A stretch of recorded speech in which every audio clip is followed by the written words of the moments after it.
Microphones. You know, this might seem obvious, but some of the most iconic guitar riffs in history are some of the most easiest to play riffs with simple notes, but they're unforgettable. For example, the opening riff to Smoke on the Water, it's been burned in the memories of generations of listeners. Now, what is it that makes simple riffs so impactful? Today, we're diving into how to write memorable riffs that stand the test of time.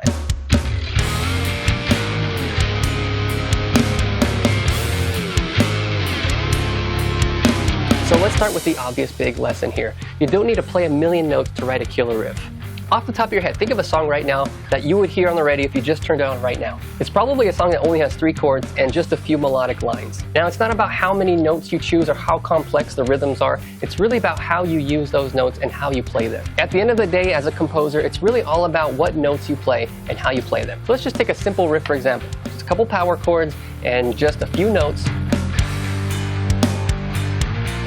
Sounds kind of basic, right? But if we tweak the rhythm and add emphasis on certain notes, we can actually make it feel more powerful, even though it's still simple. And really, it's not about the complexity, it's about capturing a rhythm that makes your listeners start to move. Typically, if it starts to make you dance in your seat, it's probably going to make someone else start to do the same thing. So let's take a page out of a classic rock playbook. For example, Black Sabbath's Iron Man, or Day Tripper by the Beatles. I mean, they're simple, but they're easily recognizable. Really, when you're writing a riff, you're trying to find something that the listener can latch onto, a hook that they can memorize long after they've heard the song. Now, this can be a rhythm, it could be a lead line over that rhythm, sometimes even the bass line, and sometimes it can even be a drum beat. Sometimes I can recognize the song by the opening drum beat that starts playing. In order to make your own unique rhythms that are also memorable, try to do something that's already familiar to the listeners, but also add something unique, like a unique interval jump by sliding up to a certain note that you probably wouldn't normally hear, or even a slight bend in the note. So take this riff here. It mixes just a few techniques that use pauses and some staccato notes and brief rests, and then it does it again and again and repeats, and it kind of goes up and down, and it just kind of creates a nice melody that grabs the listener and keeps them wanting to hear more. So you're really just trying different things and trying to make it simple, yet memorable, yet unique. Another thing you can do is try different rhythms in music. So maybe some syncopation that's not typically heard in music. And if you repeat them over and over again and don't go too crazy with the uniqueness, you may just hook the listener in. So check out this rhythm, for example. It creates a groove that makes the riff more engaging. And really, once you've got the rhythm, you can build off of it and create something that's really catchy and memorable.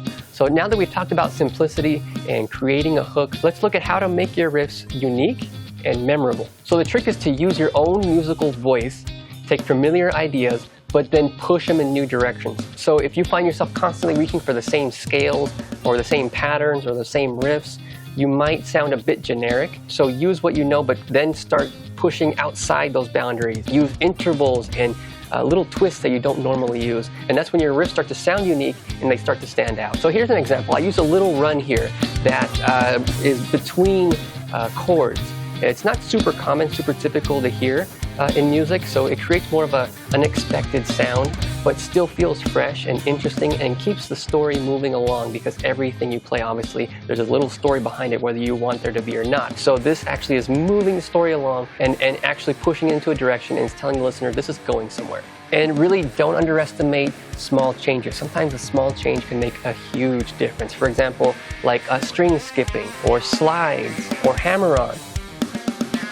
Or you can give your riff a unique signature feel that's totally unique to you. The more you experiment, the more you'll find that what makes your riff stand out from the crowd is just trying something that you normally don't try yourself. Another key to writing memorable riffs is understanding how to build and how to repeat them. So a great riff often is a simple idea, and it does repeat with variation or intensity. It's hard to have a song stick in your mind if the main motif doesn't repeat somewhere along the way. Think of a song by Eric Clapton, Wonderful Tonight. I mean, that song, it repeats the motif a lot.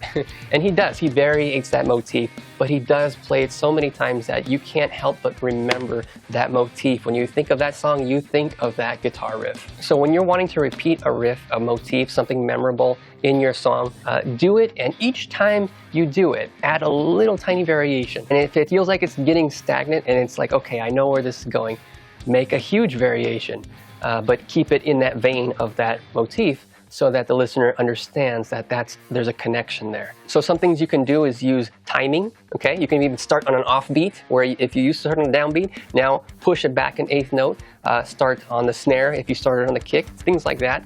You can mess with dynamics, so make it a little bit lighter. Maybe you can start doing clean tones or something like that. Add slight changes to the rhythms. And really there's an infinite ways that you can variate your riffs and your motifs, but this keeps things interesting and it builds anticipation for what's to come. So once you have a strong riff, lay it down, record it, and then make your song, start fleshing it out.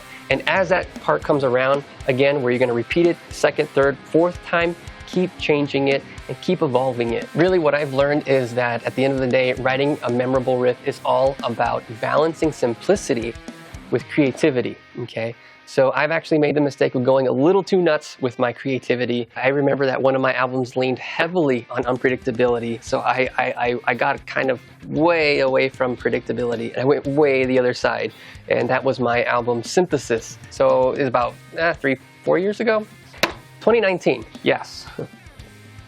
And I'm not really sure why I did that, but I learned my lesson and I listened back to it. I'm like, yeah, that's way too unpredictable. I mean, don't get me wrong, it was melodic, at least I think it was. I used a lot of interesting chords, I used a lot of odd time signatures, a lot of unpredictability, but it was just a little too much. So really what you're trying to do is create riffs that stick in people's minds. And now that might be 3 notes, it might be 30 notes. It all depends on how you write those notes, but that's what you're trying to do at the end of the day, is stick in people's minds so they can tell their friends, hey, have you heard the song before? It's sick. Now I'll say it again, the best riffs aren't necessarily the most complex or the ones that have the most impact. Your riffs, every section of your song, every part of your riff should tell a story and move that story along or advance it in some way. It should be catchy, and most importantly, it should be true to yourself and your unique sound. Now, so next time you sit down and you go to write music, keep these ideas in mind. And with some practice, you're gonna make tunes, you're gonna make riffs and motifs that are unforgettable. So if you found this video helpful and informative, and maybe something you can start implementing into your music, drop a like, drop a comment. I wanna hear from you. Now, what's your favorite riff of all time and why? Or what is a motif that you've done? Maybe drop some links. I want to hear your music. I want to see what kind of motifs you've come up with. Now, if you want to see my process and how I record riffs and how I flesh out songs from beginning to end, I actually made a series called Compose With Me, and that's going to be right here. So come join me there and see how I do it.